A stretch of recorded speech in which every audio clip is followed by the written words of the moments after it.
it's easier said than done. I feel like people say that without really meaning it, like they know the words or they've never really kind of experienced it. Because when you're actually struggling, when your mental health isn't, the greatest, everything people say feels distant. It sounds good on paper. It could sound good if you want to comment something. But when you're alone by yourself thinking about it, none of it really feels simple. People tell you what you should do. You should stay positive. You should focus on the good. You should stop thinking so much. But nobody tells you how to stop your mind when it really won't slow down. Nobody tells you what to do when thoughts show up without warning. When you're just laying there, at night, you could be staring at the ceiling. Your mind could be replaying things you didn't ask to remember. I go to the gym. I try. I lift weights, and yeah, the gym helps. It gives me a routine. It gives me something like I could hold on to for an hour, for like an hour, hour and a half, hour or two. My mind kind of goes quiet. It's all for me. It's all blank, and for me, it's kind of a peace of mind. But what people don't understand is that mental health does not disappear when you leave the gym. You could be strong and still be struggling. You could be disciplined and still feel lost. Sometimes I'm really not training to improve myself. It's sometimes I go in there when I feel like my mental health isn't the greatest. And when I walk out, the thoughts I still have are still there. That's the part nobody sees. From the outside, everything looks fine. People could assume you're okay. You're functioning. You're showing up. You're doing what you're supposed to do. But mental health does not care how productive you are. You could be doing everything right, and in your head, it can still feel wrong. A lot of this traces back for me personally. Then people realize I lost my best friend when I was 11 years old. He was also 11. That's not something you ever fully understand at that age. You don't know how to process death when you're still, learning how life works. One day they're there, the next day they're not. And nobody gives you instructions on how to deal with that. You're just expected to move on, but you don't move on. You just move forward. You just move forward with it inside of you. Sorry. At 11, I don't have the words for grief. I don't know what sadness really was. I just knew something felt off. Something felt kind of empty. And instead of talking about it, I learned how to hide it. I learned how to laugh. I learned how to kind of laugh it off. I learned how to act normal, you could say. When you're young, people don't really take pain seriously. They think you'll forget it. They could think time will fix it. But losing someone that early personally changed me. It could change you. It could change anybody. It teaches you about loss before you're really ready. It makes you grow up faster in ways you didn't ask for, and it stays with you. It shows up later in life in quiet ways, trust issues even, and fear of attachment, and moments where you get close to somebody and your mind immediately jumps to the thought of losing them. You don't even realize why you think like that. Just do. Personally, losing somebody is my biggest fear. People could say time heals, but I think just that kind of teaches you how to carry it better. You know, some days the weight feels lighter, other days it just feels heavy. A memory, a random moment, and suddenly you're thinking about someone who should still be here. And you don't always talk about it because you don't want to make things awkward. You don't want people to look at you differently. You don't want to be that person who brings the mood down, so you stay quiet. Mental health isn't always dramatic. Sometimes it just feels numb. Sometimes it's a feeling disconnected from everything around you, like you're playing life in kind of third person. Sometimes it's waking up tired no matter how much you sleep, and people will still tell you just keep going, but keep going to where? That's what nobody explains. That's why it's easier said than done. It matters so much to me because advice is easy when you're not living with the thoughts. It's easy to say be strong when you've never had to force strength out of yourself. It's just easy to say things get better when you're not sure what better even looks like. You know what I'm saying? So personally, when I kind of dealt with things 2 years ago, I I dealt into nicotine, smoking a vape, and that kind of I tried it obviously, and it was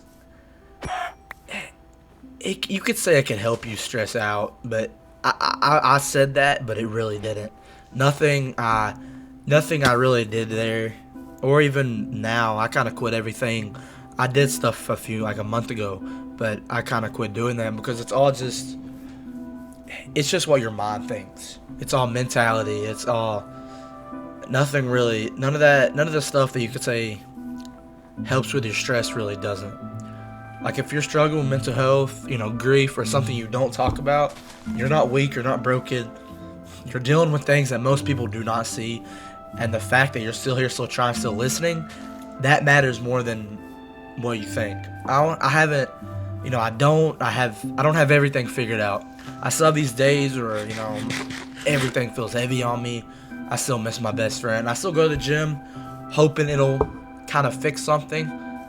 But I'm learning that being here kind of counts. Trying counts.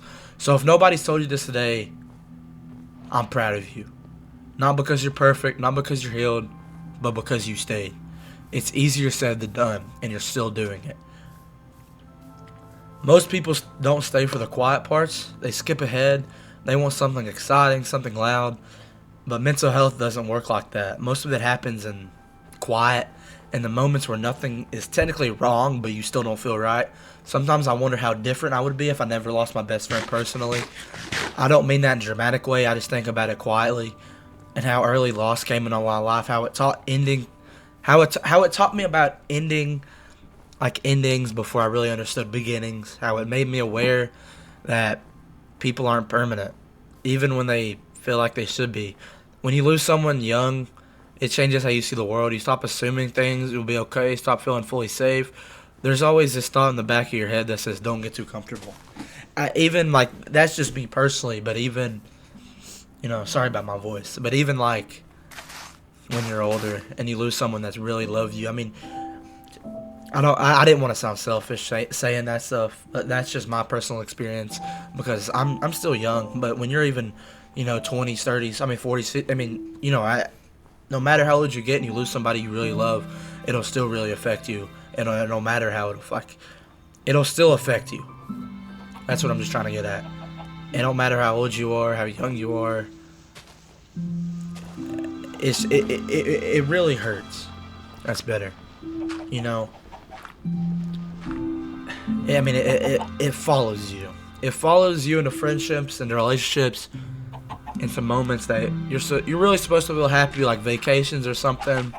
Even when things are good, part of you is waiting for something to go wrong. Not because you want it to, but because you've seen how fast everything can change. People don't talk about that part of grief. They talk about how missing someone. They talk about sadness, but they don't talk about grief. They don't talk about how grief rewires your brain, how it makes you cautious, how it makes you distance yourself without realizing it, how you can feel lonely even when you're surrounded by people physically. These days are when I feel completely disconnected, like I'm here, but I'm not really here. Like I'm going through the motions of life while my mind is somewhere else. And that's kind of hard to explain to someone who's never felt it. You can't just say, yeah, I feel off today, because that doesn't cover it. It's deeper than that. It's heavier than that. And people will still say things like, you just need motivation. But motivation isn't always missing. Sometimes it's buried. Sometimes you want to do better. You want to feel better. You want to be better. But your mind won't let you move the way you want to. And then you start blaming yourself. Start thinking you're lazy. You're weak. You're broken even. You're not. Mental health can make simple things feel impossible. Getting up, answering questions, messages, showing up, not even enjoying things you used to love. And the worst part is you feel guilty for feeling that way. You tell yourself other people have it worse, so you stay quiet. I stay quiet a lot. But me doing this video is kind of me stepping out of my comfort zone. Not because I don't want help, but because I don't want to be a burden. I don't want to explain everything. I don't want to see the look on someone's face when they don't know what to say back. So instead I talk like this, quietly, slowly. This is just a conversation between me and whoever decides to stay. As I said, I went to the gym. That's personally, everybody has their different, things they do, play basketball, sports.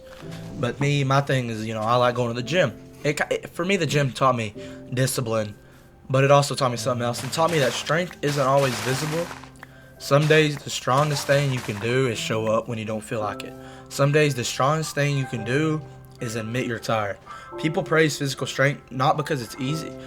Sorry. People praise physical strength because it's easy to see. Mental strength is invisible. Nobody claps for it. Nobody notices when you fight your own thoughts and win.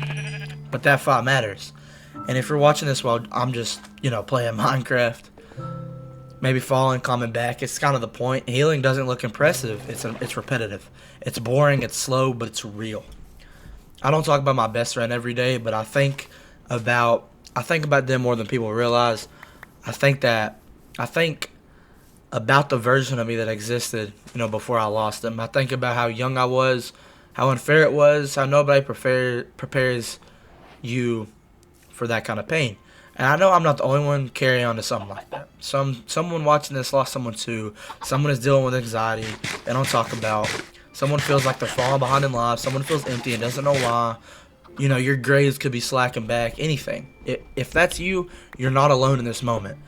I'm not here to tell you everything gets better overnight. I hate when people say that. I really do. What I believe is this. Things can get more manageable. The weight does not disappear, but you get stronger at carrying that. Not all at once, slowly, one day at a time. That's why I talk about this, not because I have answers, but because silence helps no one. And if even one person hears this and feels a little less alone, it was worth it. So if you're struggling right now, please hear this clearly. You don't have to have it all figured out. You don't need to be healed. You don't need to be happy all the time. You just need to stay. Stay curious, stay breathing, stay trying. As long as you keep pushing yourself mentally past the limit in a good way, that's all you need. As long as, somebody could, I'm going to bring this up, kind of like bullies. Like, obviously it's not good, but some of them could be going through something mentally. You know what I'm saying? But as I said, it's easier said than done, but you're still here, and that matters more than you think. So thank you for being here.